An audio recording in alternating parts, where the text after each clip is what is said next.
Programa Viva com Mais Saúde. Patrocínio: Morelli Ortodontia, Unimed Sorocaba e Unip Sorocaba.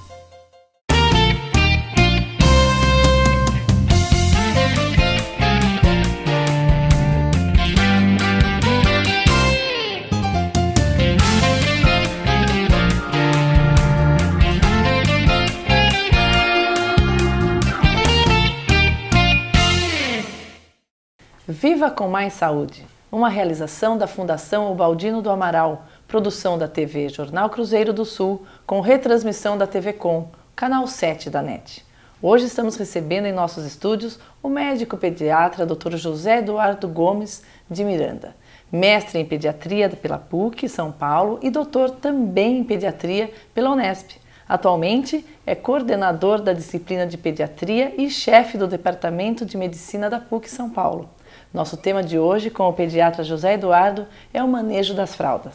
Obrigada pela sua presença, Dr. José Eduardo. Seja bem-vindo aos nossos estúdios. Eu que agradeço o convite. É um prazer falar com vocês acerca de um assunto que a gente, quando fez um trabalho em 2007, a gente viu o desconhecimento que existe com relação ao assunto. Dr. José Eduardo, em 2007, fez uma tese sobre o manejo das fraldas. Como deve ser a retirada da fralda na criança, como que a mãe e os pais devem agir em relação a isso. O senhor sentiu nessa época que existia uma grande dificuldade das mães, dos pais, enfim, até dos profissionais, pelo que o senhor me contou há pouquinho, existe uma grande dificuldade em saber como fazer esse assunto. Existe uma desinformação geral com relação ao assunto, né? A gente vê, pelo menos em literatura inglesa, existe muito trabalho sobre o assunto e muita informação. No Brasil tem muito pouca informação com relação a isso e a gente vê que a grande maioria das mães, elas aprendem ou com os familiares ou com os filhos anteriores e a gente vê que a contribuição da mídia é muito... É pequena? 3%, em torno de 3% a mídia interfere com relação à orientação sobre a retirada da fralda. Essa interferência, o senhor julga esses 3% dessa interferência que existe da mídia, é no sentido positivo que o senhor está falando, no sentido de levar a informação de como se fazer a troca da fralda, vamos dizer, a retirada da fralda. Então, por causa dessa desinformação, as mães acabam retirando de uma maneira própria. Ou a grande maioria delas referem que aprendeu ou com o filho anterior, ou com a mãe, ou com os familiares e como fazê-lo. E nem sempre a maneira mais certa. Cada família tem a sua receita, então, isso, pelo que o senhor está dizendo, isso. Cada um faz da forma mais que o vizinho contou, que a mãe disse que era, isso. Que a avó fez a simpatia que era boa. É isso Deve mesmo. ter várias teses aí, certo. Que não de um profissional como o senhor, mas que devem ser levadas aí pelas mães, infelizmente, sem a informação. E aí a gente vai trazer hoje essas informações, o Dr. José Eduardo está aqui para nos ajudar nesse sentido. Quando que pode ser iniciada, vamos começar por esse assunto, né? Em que idade, como que é iniciada essa retirada da fralda, doutor José Eduardo? Existe uma época que seja mais propícia para a criança? Então, o mais importante é a gente saber que o tempo não é da gente, o tempo é da criança. Então, a criança, para que sejam retiradas as fraldas, ela depende de uns sinais que a gente chama sinais de prontidão. Tá. Esses sinais de prontidão são sinais básicos que algumas crianças adquirem antes, outras depois. Então, porque não todas as crianças são iguais, né? Elas não nascem numa receitinha mesma para todo mundo. Então, cada uma vai ter uma adaptação de tempo. E é importante que a gente respeite isso para que a gente não tenha problemas futuros. Certo. Né? Então, esses sinais de prontidão, a gente pode denominá-los como... A maioria deles estão presentes em boa parte das crianças quando a fralda é retirada. Então, assim, a criança precisa andar, falar, saber onde guarda algumas coisas, ela saber dizer não, ter concentração, por exemplo, para assistir um filminho, porque uma criança que não tem concentração para assistir um filme não vai conseguir ter uma concentração para poder ficar sentado no pinico, no vaso, para poder esperar ser um pouquinho, treinada. Ter o tempo de ter vontade de evacuar, enfim, de fazer o xixizinho dela. Ela não tem essa paciência, vamos dizer, de esperar esse tempo. E uma outra coisa, ela tem que saber a diferença entre urina e fezes, saber imitar o comportamento de alguns adultos. Inclusive, é interessante que a criança, quando está treinada, ela possa ver alguns familiares no banheiro, como é, e a mãe mostrar para ela como as coisas funcionam. E ir contando como é que funciona. Ter paciência de ficar com a criança quando ela tem um horário certo para evacuar. sentado lá junto com ela, ou contando história, conversando, e ter a paciência de acompanhá-la para que ela seja treinada. Não fazer aquilo um momento tenso, vamos dizer, que a criança Isso. tem que evacuar na hora que a mãe está com vontade, né? Não que a criança está com vontade. Então, algumas outras coisas que facilitam a criança que tem um horário certo para evacuar, porque aí todo dia naquele mesmo horário você vai levá-la para ser treinada. E aí vai adquirindo esse hábito, ela vai, vamos dizer, se acostumando com o horário, vai fazendo certinho. Mas esses são alguns sinais que o senhor está falando. A criança tem que andar, tem que falar, porque ela tem que se comunicar. Vamos dizer, conseguir falar que está com vontade de ir no banheiro. Saber tirar algumas roupas sozinhas, porque se ela não tiver essa capacidade, ela não vai conseguir seguir esse ter vamos dizer, um mínimo de uma pequena independência, vamos dizer, alguma ela tem que ter. O senhor está falando que a criança precisa saber onde ficam algumas coisas. Como explica melhor um pouquinho isso, doutora? Por exemplo, onde guarda algumas coisas. É aquela criança que atende, por exemplo, vai buscar tal coisa para mim. Ela sabe, vamos dizer, aqui as coisas têm lugares, vamos dizer, uma coordenação, não digo tudo, uma organização alguma, ela entende que existe uma organização. Essa organização faz parte do treinamento. Isso aí, então, são os sinais, vamos dizer, os primeiros sinais que a criança precisa ter para partir para a retirada da fralda. Esses são sinais que... Isso é em torno de que 2 anos, 2 anos... É variável, de 1 ano e meio a 2 anos e meio. A gente não deve apressar as crianças. Então, o tempo, sempre a gente tem que lembrar isso. O tempo é da criança, não da que a gente quer. Que a gente quer, porque às vezes a mãe fica um pouco aflita e a gente vai ver o porquê depois. Sim. Mas essa pressa, vamos dizer, se a gente se antecipa com esse momento da criança, se a criança não estava no momento ideal para ser retirada a fralda dela, e a mãe, ou o parente, a avó, enfim, quem está cuidando da criança, acelera esse processo. Essa criança pode enfrentar alguns problemas futuros? Sim, ela pode ter problemas em futuros. E o pior, ela pode ser vítima, inclusive, de maus tratos, porque ela não está acompanhando, como ela não tem maturidade, ela não está acompanhando os desejos dos familiares. E a gente vê isso que algumas crianças, quer dizer, levam uma advertência oral ou mesmo um castigo físico, porque ela não está acompanhando, mas a culpa não é dela. A culpa é dela não ter os sinais de prontidão adequados. Quer dizer, na verdade, fisicamente, ela não está madura ainda para ter a coordenação dos órgãos que são necessários para ela conseguir se coordenar, para ir ao banheiro na hora certa, enfim, não escapar. E às vezes, pelo que o senhor está dizendo, assim, a criança que ela quer mais apressada vai sofrer aí uma represália por não estar atendendo a expectativa de quem gostaria que ela estivesse pronta. Sim, e existe uma coisa que o americano fala de toilet refusal, que é justamente a criança, quando não está pronta, ela pode mostrar alguns sinais de que ela está se recusando a receber o tratamento.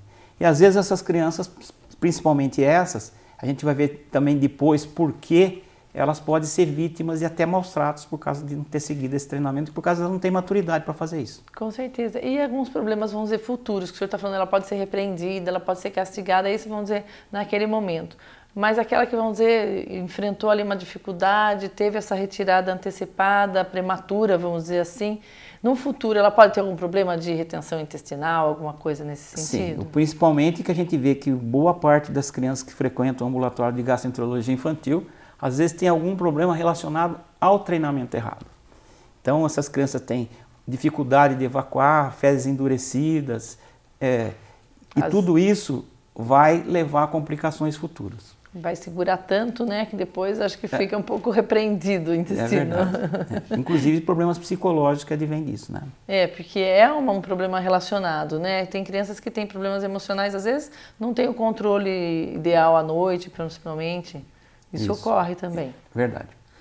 Existem, vamos dizer, por que uma mãe é levada, por que ela toma essa atitude de, vamos dizer assim, forçar essa barra, de insistir na retirada prematura da fralda da criança. Ela está vendo que às vezes a criança não está ainda com a idade, não está bem preparada, mas a mãe quer insistir na retirada dessa fralda. Por que uma mãe é levada a tomar essa atitude, doutor José? Uma boa parte das vezes é por causa de falta de informação. Ela não tem informação adequada de como fazer isso. E eu falo até uma brincadeira que a mãe é concorrência. Às vezes a mãe descobre que a criança com 9 meses de idade evacua às 9 horas da manhã. Então o que ela faz? Ela pega o bebezinho, põe um pinico, põe o bebê sentado e a criança evacua. Aí ela chega na vizinha e fala assim, meu bebê já usa piniquinho, eu não uso.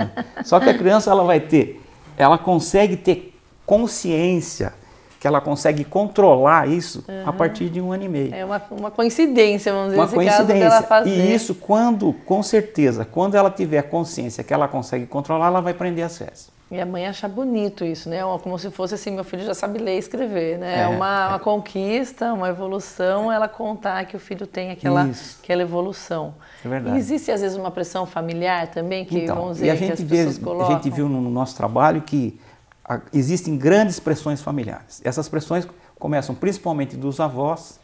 E outra coisa, como as crianças têm tempos diferentes, tem aquele comentário famoso: nossa, meu nenê já saiu da fralda com 1 ano e meio, o seu tem 2 anos e ainda está usando fralda. Alguma coisa está errada. Então a avó, os avós, as tias, né? E isso vão ser algumas pressões para serem retiradas. Outras pressões ocorrem, a gente brinca hoje que a criança é até terceirizada, né?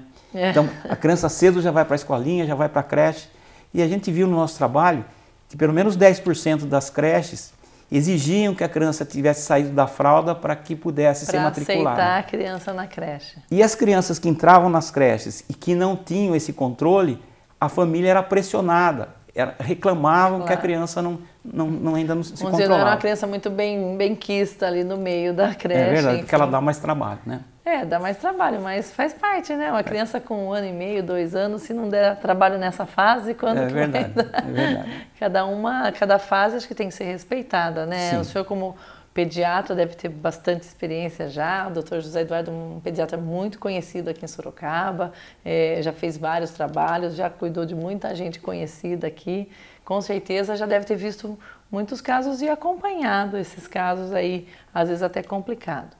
Uma outra questão que pode levar aos pais, né, a insistirem nessa retirada da fralda, pode ser o alto custo das fraldas descartáveis? É uma coisa que a gente viu também, que das classes mais desfavorecidas, eles tentam tirar as fraldas antes, porque o custo das fraldas, através do tempo, ele se torna muito alto. Certo. Tem um trabalho daquela revista Proteste que mostra que a criança chega a usar, durante o período que ela usa fralda, vamos dizer até 2 anos e meio, 3 anos, até cerca de 5 mil fraldas.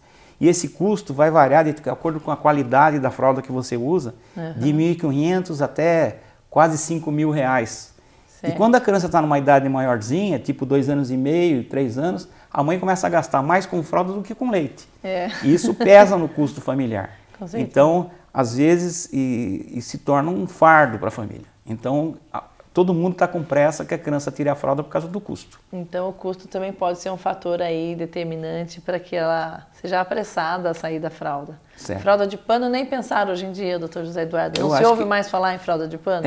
A fralda de pano, porque ela leva muita mão de obra, né? Então o pessoal tenta não usar a fralda de pano. Porque antigamente a fralda descartável ela era bem mais cara, né? Sim. Então era utilizada a fralda de pano normalmente, enfim.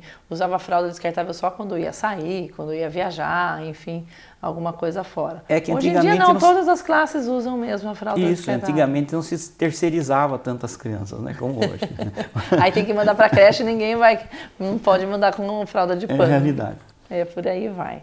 E é aquela criança que ela, o senhor estava falando que a criança que se recusa a fazer a retirada, este treinamento, ela sofre, o senhor está falando, às vezes ela sofre até alguma agressão, pode sofrer algum trauma nesse sentido? Pode ter um trauma, inclusive castigo físico por isso, né?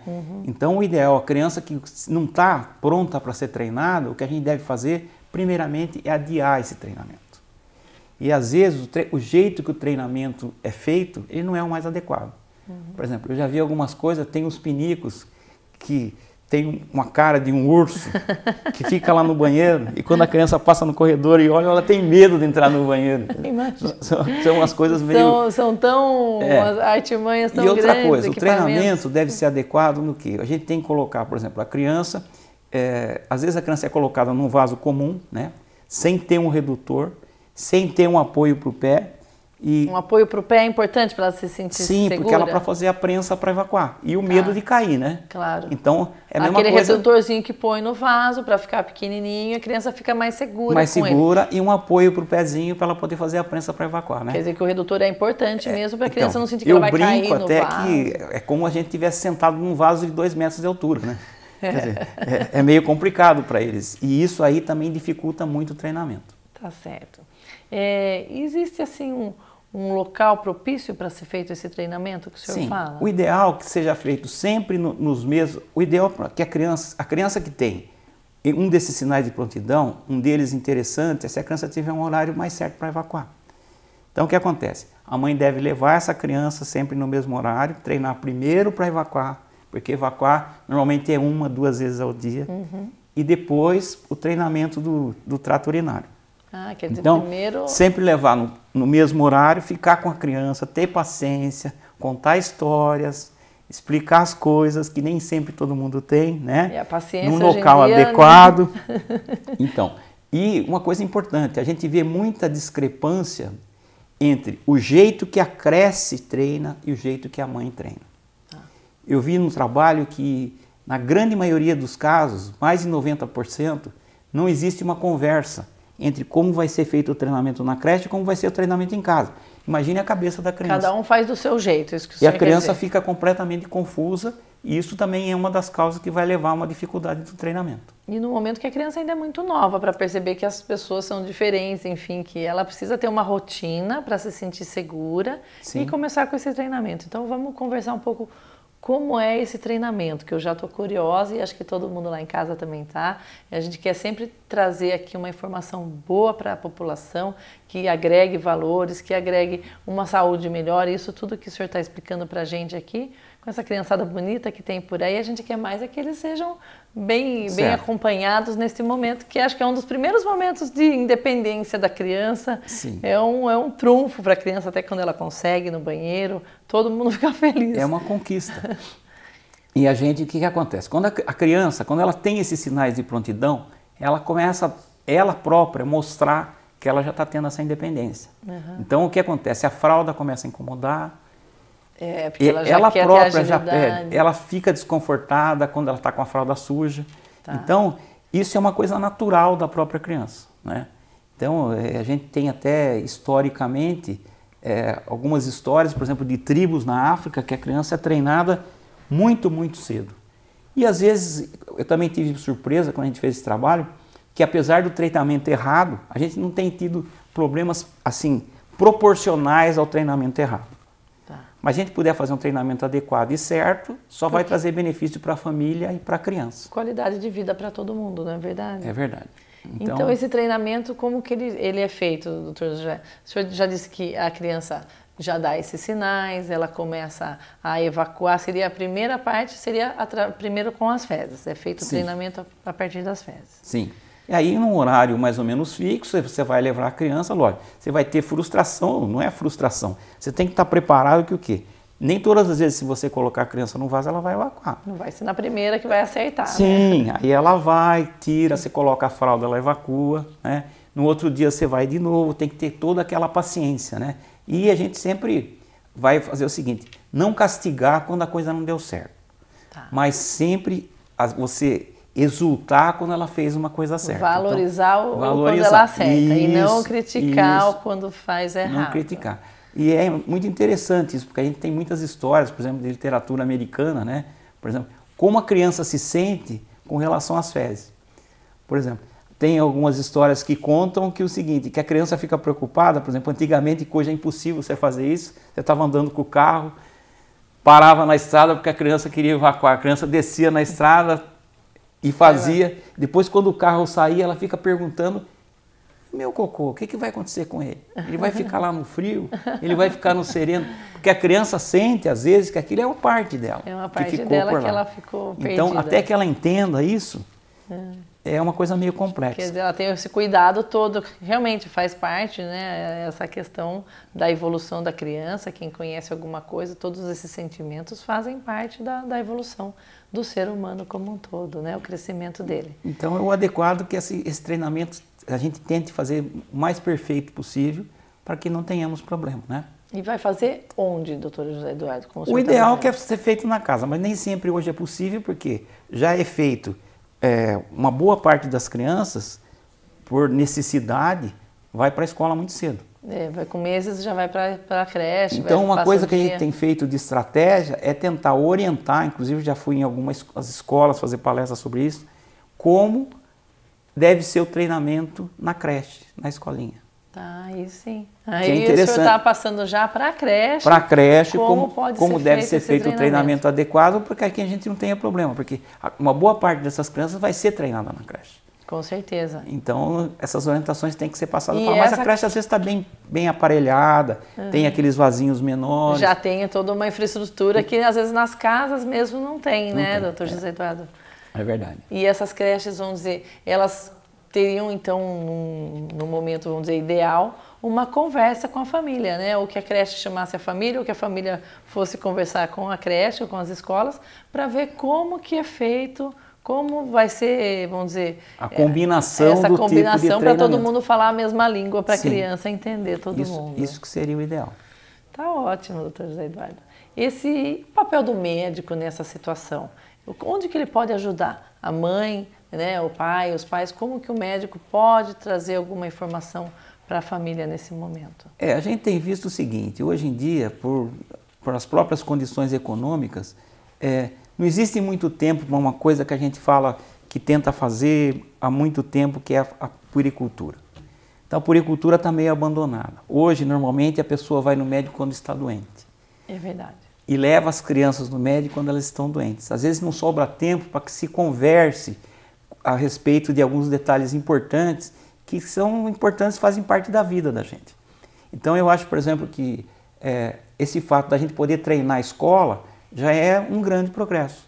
Mesmo nas creches públicas, se todo mundo tivesse orientação de como fazer isso, já poderia passar isso para a mãe e já poderia se orientar. Agora o pediatra, de uma maneira geral, numa consulta de puericultura, ele deve fazer, quando a criança chega em perto, quando a mãe não pergunta, 1 ano e 3, 1 ano e 6, a gente já deve começar a conversar a respeito disso. Certo. Para fazer um pré-treinamento para que as coisas não aconteçam erradamente. É uma fase que ainda as crianças não estão preparadas para a troca, mas se você sabe qual a filosofia da escola, você está pondo o seu filho numa escola, numa creche. Se você já sabe qual a filosofia deles, como eles vão tratar, já há uma conversa única, né, no mesmo sentido de fazer. Não só sobre esse assunto, mas muitos assuntos, né, que deveriam ser conversados para que haja uma combinação, inclusive com relação à educação, né? Educação como um todo, não é verdade? É verdade. Essas informações hoje, se alguém quiser buscar uma informação, como que se busca esse tipo de orientação? Existe alguma literatura específica e hoje em dia tenho visto desses anos para cá, tem aparecido mais na mídia alguma coisa, principalmente nessas revistas que falam de educação infantil, algumas orientações adequadas para que se faça isso, né? É que nem todo mundo tem acesso a isso e o interesse de ver esse tipo de coisa. Mas existe já, tem melhorado vamos dizer, essa cultura. De não se preocupar em relação a isso. São coisas pequenas, mas que acho que que tudo que se faz na primeira infância é importante, porque vai colher um fruto mais tarde no amadurecimento da criança, na adolescência, enfim. Ela pode aí levar um trauma de urinar à noite na cama, por exemplo, acaba sendo um problema. Sim. E às vezes a criança urina na cama à noite porque ela ainda não está preparada para a retirada da fralda.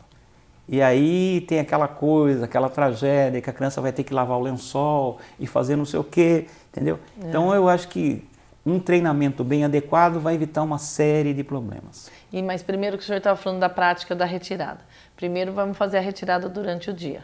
Sim. E depois, posteriormente, durante a noite. Durante a noite, por exemplo, as fezes com relação à urina, que dificilmente a criança evacua à noite, né? Uhum. O que a gente faz? A gente vai começar a perceber que a criança está acordando com a fralda seca. Isso. Aí, quando você coloca a fralda, você está autorizando ela a sujar a fralda. Então existe muita confusão dessa coisa. Hoje eu vou pôr a fralda, amanhã eu não vou pôr a fralda. Então o que acontece? Quando a criança, a maioria das vezes, vai começar a acordar com a fralda seca, você conversa com ela a respeito do quê? Põe ela para urinar antes de dormir e conversa que ela vai dormir sem a fralda. Vão haver falhas? Vão haver falhas.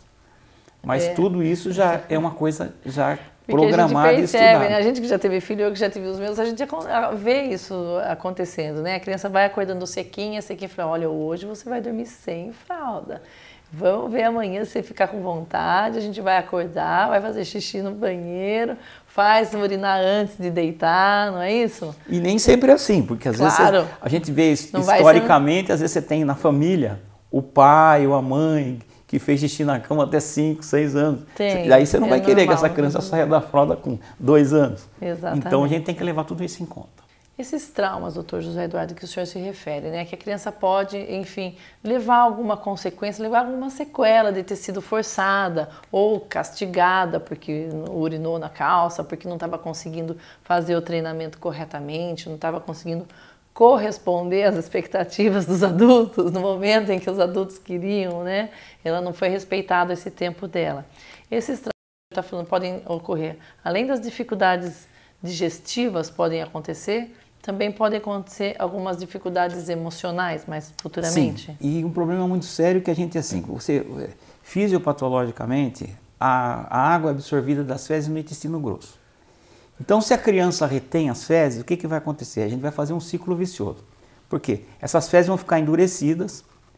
Quando ela for evacuar, ela vai ter dor para evacuar e ela vai ter medo de evacuar. Então é o seguinte, ela não evacua porque ela sente dor. E às vezes ela sente até um prazer de reter essas fezes.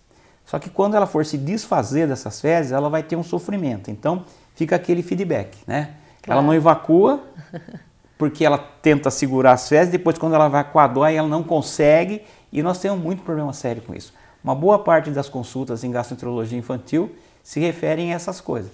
Eliminação de fecalomas, fezes endurecidas e crianças que retêm as fezes, que tem que de tempos em tempos tem que fazer uma lavagem gástrica por causa disso.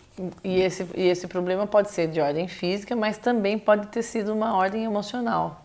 Uma coisa anda junto com a outra. E outra coisa, essas crianças que têm fezes, frequentemente elas se acompanham também de infecções urinárias e outros problemas que podem advir dessas fezes endurecidas e dessa recusa de evacuar, né?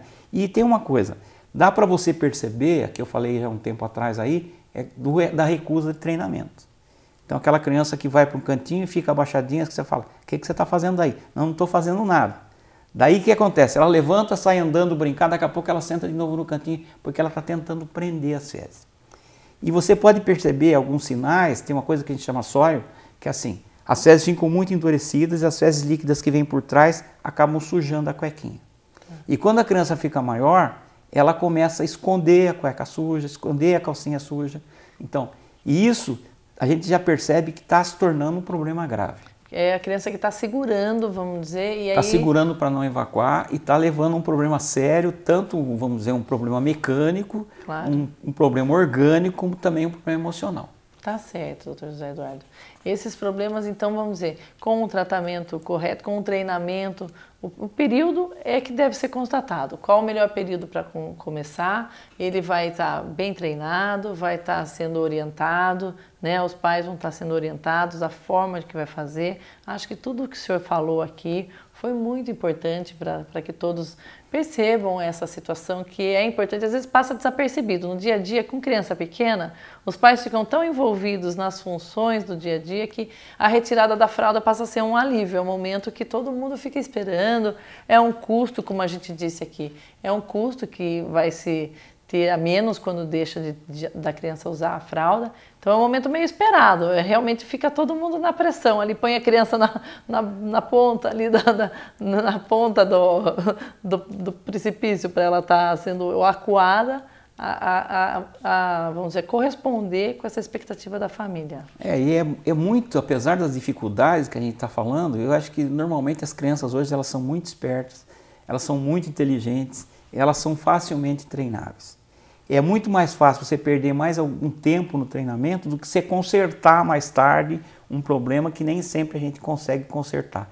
Que a dificuldade vai ser muito, muito maior. A gente sabe que hoje tem adultos que têm problema porque não foram treinados adequadamente há muito tempo atrás. Quer dizer que esse problema pode se prolongar por muito tempo. Sim. Vamos dizer, um problema que se adquiriu lá na infância, logo no começo, pode ser levado até a idade adulta. Sim.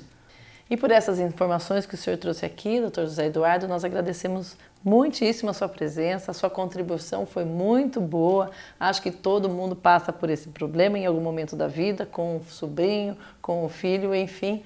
Muito obrigada pela sua participação e pelas suas informações. Eu que agradeço pela oportunidade da gente poder falar de um assunto que talvez seja útil para as pessoas, né? E que é muito pouco falado, a gente já comentou com relação à mídia, e talvez o pessoal possa ter alguma orientação melhor para que não tenhamos problemas futuros, né? Não tenhamos nenhum problema com relação ao treinamento das crianças na retirada das fraldas. Que o problema facilmente pode ser evitado, não é verdade? Sim. Simples, porém necessário e precisa ser feito com cuidado. Muito obrigada. Eu que agradeço. Chegamos ao final de mais um programa Viva com Mais Saúde. Já agradecendo a participação do nosso entrevistado, o pediatra José Eduardo Gomes Bueno de Miranda. O Viva com Mais Saúde trouxe hoje o assunto manejo das fraldas. Você pode assistir a este programa no site Jornal Cruzeiro do Sul em www.cruzeirodosul.inf.br. Na TV Com, o canal 7 da NET. O Viva com Mais Saúde vai ficando por aqui e esperamos você no nosso próximo programa. Até lá!